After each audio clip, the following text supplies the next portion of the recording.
On this episode of Would Jaime Eat It, we're taking a little swim in Lake Barclay.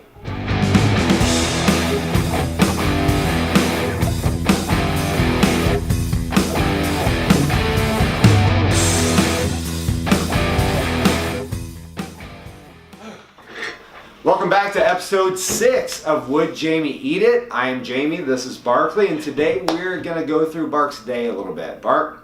A little bit. I mean, the challenge for me today is that I'm traveling. Mm-hmm. So a while back you've given me an awesome, amazing meal plan, which is what you do. And when I'm at home, I stick to it to a T, no problem. I mean, honestly, I stick to it to a T pretty much. But when I'm traveling, it becomes a bit of a challenge. Mm-hmm. And, you know, I got to pick up things in a pinch just to kind of get me through. But I assume that's something you deal a lot with your clients, is just the whole traveling aspect. I mean, it's just the world we live in. I mean, we're so busy and certain situations come up. And I think the important thing that I try to instill in the clients I work with is that understand the situations you're in, which brings us to what we were talking about earlier. Right. So I'm traveling today, I'm traveling this week, and I'm at the grocery store this morning. And I'm thinking to myself, you know, I need something for this afternoon. I know that I don't have anything this afternoon, and I gotta have my afternoon snack. What happens if you don't? I have bad mood, ornery. Ornery? Is that how you pronounce it? That's a word. Okay. So I need my afternoon snack, and you know, I come to the bar section. It's an enormous section. It's in the grocery so store. overwhelming. Very overwhelming. There's all these choices. I'm sure 90% of them are terrible. But I did select one, which we'll get to in a minute.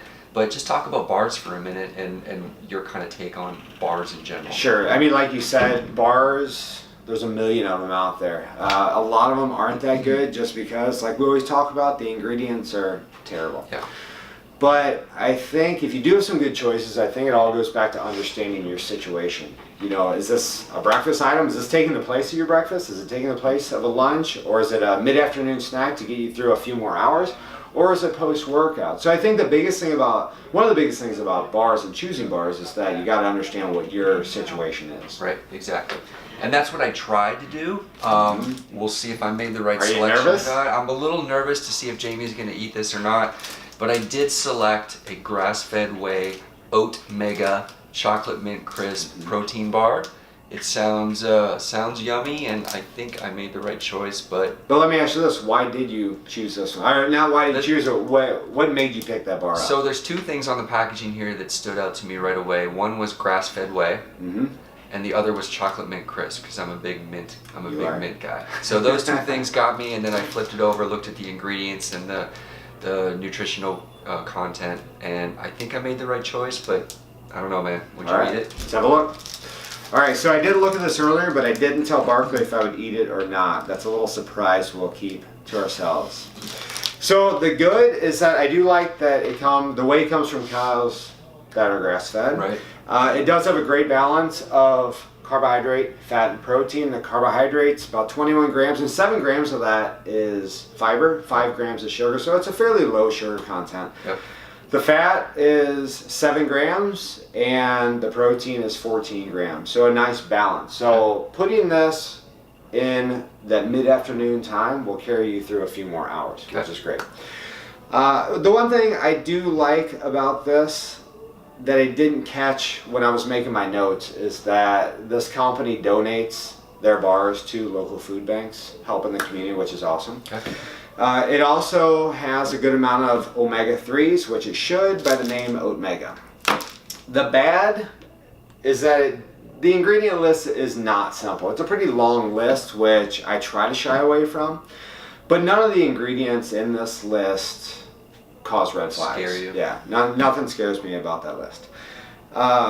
So the verdict is I will eat this. In a pinch, this will work. Okay. I would probably go towards, let's say, a bar like Lara.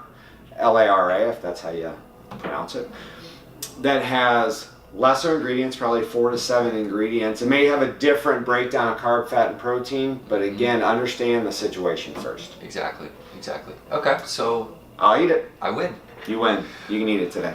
Thank you very much, me, for the submission today, but I'm not going to keep this up. That'll be my last submission for a while. We wanted more submissions from you guys. Please check us out, wouldjamieeatit.com, and especially facebook.com/wouldjamieeatit. again, we want your submissions, and let us know what you're thinking, and we'll see if this guy will eat it. Final challenge is, when it comes to bar, I mean, usually I go with, ingredients first, and to a degree we do. But even before that, when you're choosing bars, understand the situation. Like we mentioned, there's so many bars out there. So understand if you need a higher carbohydrate or a higher protein or a lesser calorie or a greater calorie. Understand your situation first and then go towards the ingredients. I just thought of a slogan: give your body what it needs when it needs it. Right? That is genius. Episode 6 in the wrap. That's a wrap? That's a wrap. In the books. We'll see you next episode on Would Jaime Eat It?